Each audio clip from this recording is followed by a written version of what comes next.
तर छत्रपती संभाजीनगरात पंढरपूरमधल्या 105 वर्षीय जैतुंबी शेख मदार या आजींनी आज मतदानाचा हक्क बजावलाय। स्वातंत्र्यानंतरच्या पहिल्या निवडणुकीपासून आजपर्यंत त्यांनी एकही निवडणूक चुकवलेली नाहीये। तर अलिबाग जवळच्या वायशेत इथे जिल्हा परिषदेच्या शाळेमध्ये 95 वर्षांच्या आजोबांनीही मतदान केलंय।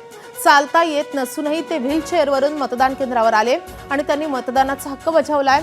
याशिवाय सिंधुदुर्गमध्ये कणकवलीत 88 वर्षीय विद्या निगुडकर या आजींनी मतदान केलेलं आहे। मतदान करणं हा आपला अधिकार आहे, सर्वांनी मतदान करावं असं आवाहन या आजींनी केलंय।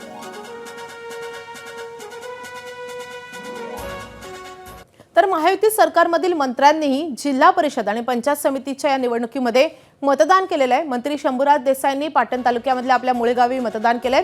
कृषी मंत्री दत्तात्रय भरणेंनी इंदापूर तालुक्यातल्या बोराटेवाडी इथल्या मतदान केंद्रावर त्यांच्या मतदानाचा हक्क बजावलाय। गृह राज्यमंत्री योगेश कदम यांनीही सपत्नीक मतदान केलेलं आहे। तर मंत्री भरत गोगावले यांनीही रायगड जिल्हा परिषदेसाठी आज त्यांचा मतदानाचा हक्क बजावलाय।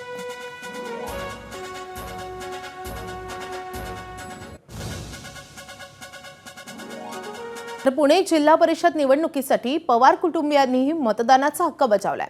उपमुख्यमंत्री सुनेत्रा पवार, श्रीनिवास पवार, पार्थ पवार, शर्मिला पवार, योगेंद्र पवारांनी मतदान केलेलं आहे। काटेवाडीतल्या मतदान केंद्रावर पोहोचून त्यांनी एकत्रितरित्या हा मतदानाचा हक्क बजावलेला आहे। सुनेत्रा पवार या अगदी 7:30च्या ठोक्याला मतदान केंद्रावर हजर होत्या आणि त्यांच्यासोबतच पार्थ पवारही होते, श्रीनिवास पवार होते आणि योगेंद्र पवार, शर्मिला पवार हे संपूर्ण पवार कुटुंब एकत्रितरित्या या मतदान केंद्रावर दाखल झालेलं होतं आणि त्यानंतर या सगळ्यांनी मतदान केलेलं आहे।